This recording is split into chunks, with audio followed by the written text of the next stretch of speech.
O dia é 14 de junho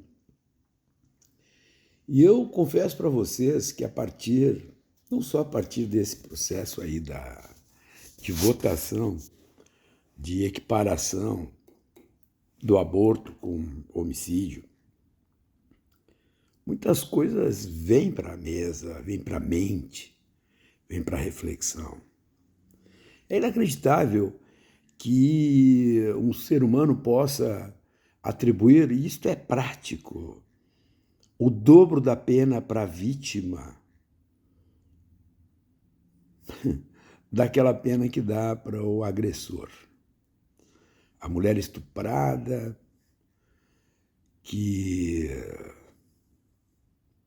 por si só já é uma violência extraordinária, pode pegar até 20 anos de cadeia se fizer um aborto após as 22 semanas. Né? O estuprador, se pego, se preso, sabem vocês que esses caras normalmente estão na volta, né? Estão na família, estão na vizinhança, etc. e tal. O estuprador, se for pego, pagará com 10 anos de cadeia, exatamente a metade. É um escândalo esse negócio. O outro escândalo é assim.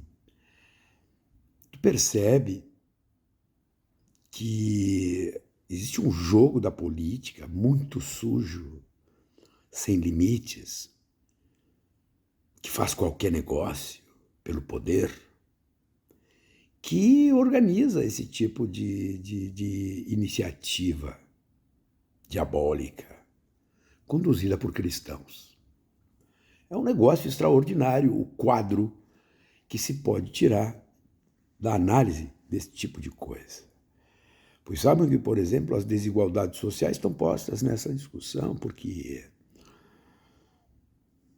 torcendo que nenhuma mulher seja estuprada nas classes mais altas, mas se forem, e acreditem, são vítimas também,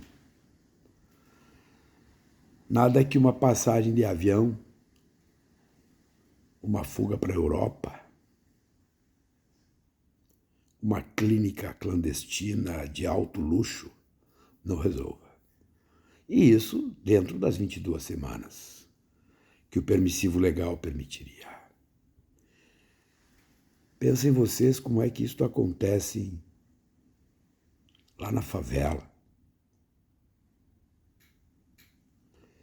onde a vítima convive com o agressor, onde a informação não existe.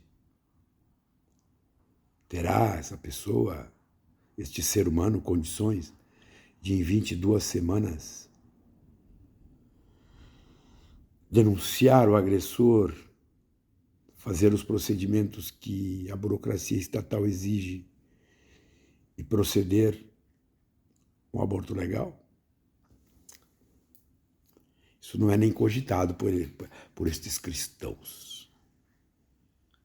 É um negócio extraordinário, mas existe uma coisa mais extraordinária ainda, que de tão extraordinária que chega a ser normal, comum.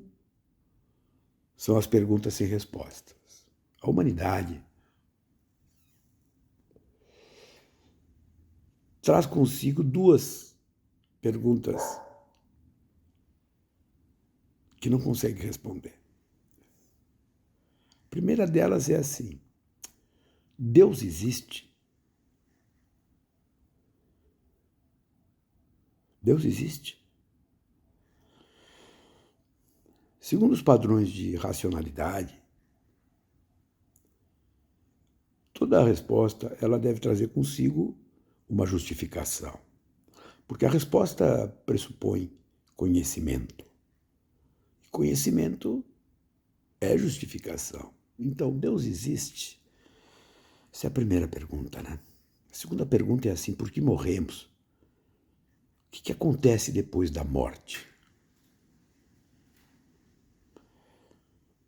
Estas mesmas justificações não existem, pelo menos até agora, do modo como a civilização se desenvolveu, não existe. Mas Como existem situações que são de necessário fechamento, ou seja,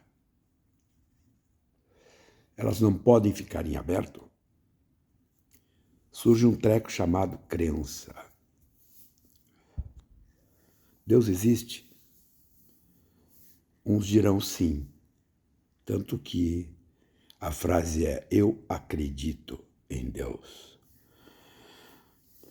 Os que não conseguem responder dirão: não, eu não acredito em Deus. Moral da história, não há justificação requerida para esta resposta. Mas como nós a justificamos? Pela fé, pela crença, pela espiritualidade, por algo que eu tenho a capacidade, junto com aqueles que estão nas minhas comunidades, no meu círculo, e simplesmente juntos entendemos que existe algo que organiza tudo. Portanto, acredito, fé, crença. E a vida depois da morte, e os etc., e as tantas formas que a humanidade encontrou de fazer este fechamento para a questão da finitude, também reside no mundo da fé, no mundo da religiosidade, da espiritualidade das pessoas. Todo o resto que vai diferenciar a crença do conhecimento está naquilo que a gente chama da justificação. Por que que isso é assim? Por que que isso é assado? 2 mais 2, 4. O raio de um círculo e a sua circunferência determinam o cálculo a chamada constante de π. Assim como a soma do quadrado dos catetos é igual ao quadrado da hipotenusa. E assim como o fogo queima, porque a sua temperatura é superior à da pele e, portanto, a pele tem X resistência e blá, blá, blá, blá, blá. Como a água ferve aos 100 graus. Conhecimento, justificação. A política traz consigo, em determinados momentos, a imbricação dessas duas coisas, conhecimento e fé. Vejam os movimentos da Inquisição.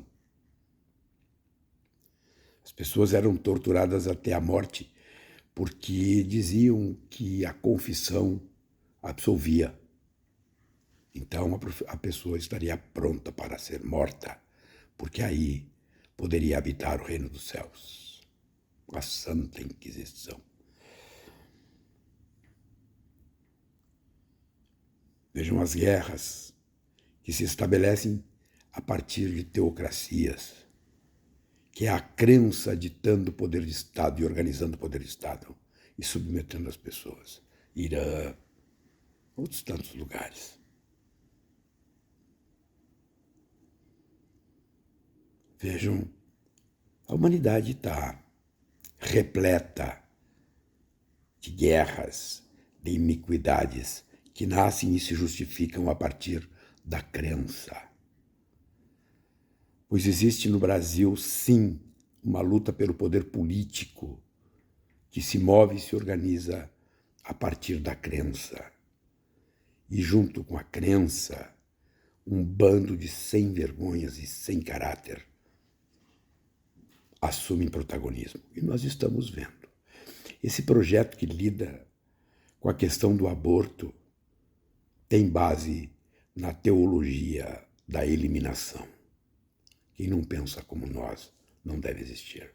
É assim que certos cristãos daquele Deus vingador agem e se organizam para o poder político. E as pessoas creem. Isso é gravíssimo, porque quando a política se transforma em religião, em fé, todos os limites são arrebentados.